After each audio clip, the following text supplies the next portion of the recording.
The horrors of war illuminated by rocket fire in Israel. Tonight, new details on the growing humanitarian crisis as hundreds of thousands of Palestinians try to escape Gaza, and the Israeli Defense Forces are poised to attack. Plus, we're scared as a Jewish community, but we're also not going to let terrorism win, and we're not going to let fear win. Families of soldiers join the fight. We hear the stories of Jewish people in New York who have loved ones about to enter the war with Hamas.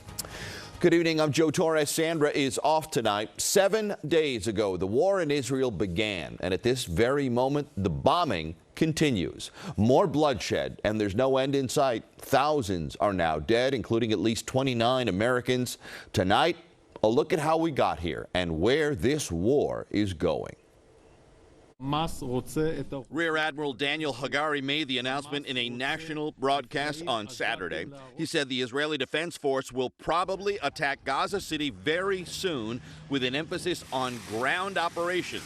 The announcement made, according to the IDF, because it wants to avoid harming civilians. The IDF says in the last few days, its soldiers fought Hamas terrorists in Israeli areas around the Gaza Strip and regained control of communities there.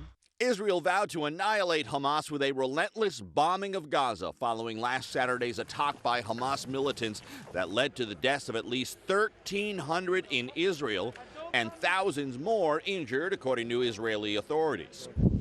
The death toll in Gaza from those airstrikes continues to rise. More than half of those killed were women and children. Israel urged civilians in the northern part of the Gaza Strip to move south immediately.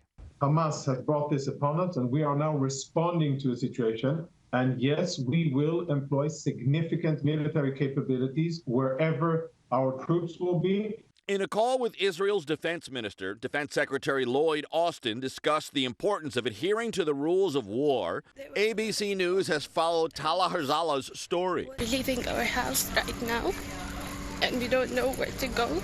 She says she tried to evacuate but couldn't because of the bombings, so she returned home.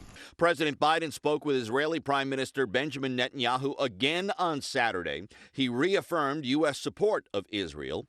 According to the White House, Biden also spoke with Palestinian Authority President Mahmoud Abbas and condemned Hamas's attack on Israel. They discussed efforts to bring humanitarian assistance to Palestinians, particularly those in Gaza. The humanitarian crisis in Gaza, innocent Palestinian families, and the vast majority have nothing to do with Hamas. They're being used as human shields.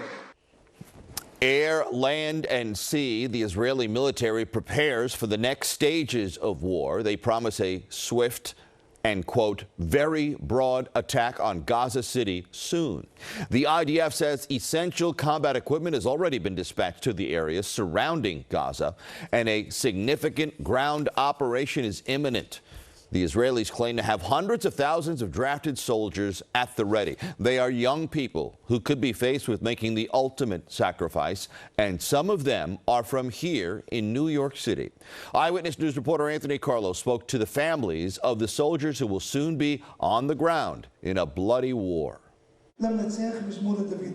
Tonight, the rabbi tells horror stories to the congregation, so many directly impacted by the conflict in the Middle East. I have cousins who were murdered at that party in the desert. We all know somebody impacted. David Aronov just found out yesterday. His cousins, Zenya Nisinboim, 32, and Ilan Moishikov, 29, both shot to death, he says, as they tried to escape that music festival in Israel a week ago, when Hamas attacked. We're scared. We're scared as a Jewish community, but we're also not going to let terrorism win, and we're not going to let fear win. Tonight, about 200 congregants pray at the Bukharian Jewish Community Center in Queens. Police posted at the front door.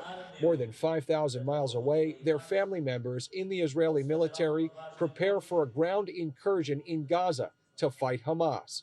Richie Zav's uncle, one of the soldiers. He is a second line frontman to drive the tanks into Gaza. The fight, he says, to defend Israel, retaliation for the 1,300, mostly civilians, who were brutally killed by Hamas during a Jewish holiday. Both communities, Palestinian and Jewish, which both have the right to practice their religions, both have the right to exist, both have the right to prosper, but it's the terrorist organizations that I would say we want to stand against. Sometimes certain fight is bigger from life. This is one of them. Rabbi Asher Vaknin also has family serving in the Israel Defense Forces. When asked if he fears for their safety, he says, We have a faith that God will protect us and protect our family. We feel the right and the obligation to do it. And I'm lucky that my family is going to fight. Religious leaders here tell us 2 members of the Bukharian community are believed to be held captive by Hamas right now.